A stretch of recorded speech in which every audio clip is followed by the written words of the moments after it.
প্রিয় দর্শক, ত্রয়োদশ জাতীয় সংসদ নির্বাচনে নবনির্বাচিত সংসদ সদস্যদের শপথ গ্রহণ অনুষ্ঠান শেষ হয়েছে। আমরা এই মুহূর্তে রয়েছি জাতীয় সংসদ ভবনের দক্ষিণ প্লাজায়। দর্শক, আপনারা জানেন যে আজ বিকেল 4:30 সময় নবগঠিত মন্ত্রিসভার শপথ গ্রহণ অনুষ্ঠিত হবে। দর্শক, নবনির্বাচিত সংসদ সদস্যদের কাছে জনগণের কি আশা প্রত্যাশা রয়েছে সেগুলো আমরা জানবো এবং আপনাদেরকে জানানোর চেষ্টা করব। আমি প্রত্যাশা করি শান্তি শৃঙ্খলা বজায় রেখে যাতে দেশটা পরিচালনা করে। বিচ্ছিন্ন ঘটনা ঘটছে, এগুলি হয়েছে এত বড় একটা দল 24-এর হয়েছে, এই যে 5ই আগস্টের পরে এখন বিভিন্ন দল বিভিন্ন লোক এখানে এই দেশেই তো আছে। এরপরে আওয়ামী লীগ তো এই দেশ থেকে চলে যায় নাই, মূলত এরই বিশৃঙ্খলা সৃষ্টি করতেছে। প্রধানমন্ত্রী জনাব তারেক রহমানের কাছে প্রত্যাশা থাকবে সন্ত্রাস এবং দুর্নীতি ছাদাবাজ মুক্ত বাংলাদেশ আশা করি আমরা।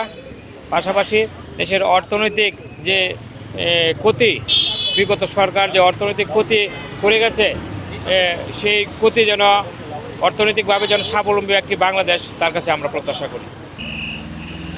আমি নির্বাচিত প্রতিনিধি জনাব তারেক রহমানের কাছে এই আশা করি সন্ত্রাসমুক্ত বাংলাদেশ এবং যে ছাত্ররা বুকের তাজা রক্ত দিয়ে স্বৈরাচারী সরকারকে উচ্ছেদ করেছে তার যাতে পুনরাবৃত্তি না ঘটে সেই রকম যাতে ব্যবস্থা নেন, এটাই আমি নবনির্বাচিত প্রধানমন্ত্রী তারেক রহমানের কাছে আশা করি। আমি নবনির্বাচিত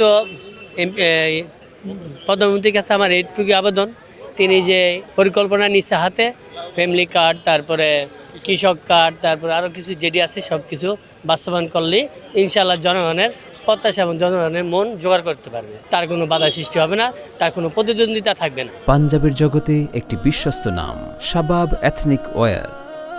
আমাদের প্রত্যাশা, আমরা বিগত 20 বছর 25 বছর যাবৎ নির্বাচন করতে পারি নাই। তো এবছর আমাদের যে প্রত্যাশা অনুযায়ী ভোট হয়েছে, নির্বাচন হয়েছে, এখানে আমাদের প্রত্যাশা যে বাংলাদেশটা নতুন করে বাংলাদেশ সুন্দর করে করবে, এই আমাদের প্রত্যাশা।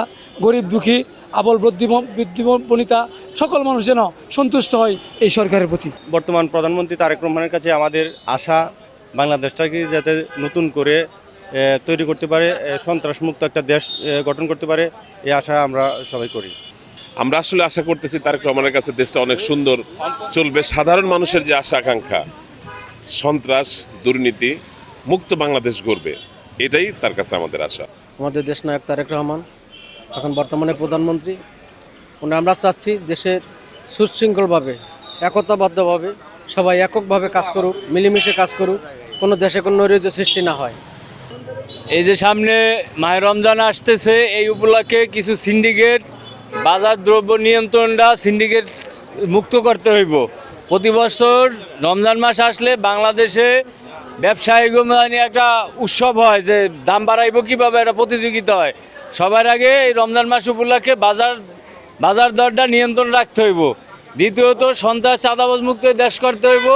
তৃতীয়ত দুর্নীতি নিয়ন্ত্রণ করতে হইব। এই দেশ থেকে নেশাটা বিতাড়িত করতে হইব। 17 বছরে আওয়ামী লীগ নেশা প্রতিটা দোরগোড়ায় পৌঁছে দিয়ে গেছে। এই নেশামুক্ত মাদক মুক্ত বাংলাদেশ চাই আমরা, এই যুব সমাজ। আমাদের রমজান মাসের জন্য যে গরিব মানুষ যে খাইতে পারে না, কিনতে পারে না, এটি নিয়ন্ত্রণ রাখতে হবে। আপনারা সবাই দেখবেন, এটি প্রধানমন্ত্রী লগে যারা আছে তার করে চিন্তা নির্দেশ দিব যে ভালো শির এরাই কাম ঠিক করতে পারে, আর সন্ত্রাস যে করতে পারে না, সন্ত্রাসী করতে পারে না, এটি তার জিয়ায় প্রধানমন্ত্রী দেখবে। তো নিউজটি তারা দেখছেন এবং পরবর্তীতে দেখবেন, অবশ্যই শেয়ার করবেন, পাশাপাশি আপনাদের মূল্যবান মন্তব্য আমাদেরকে জানাবেন। ধন্যবাদ সবাইকে।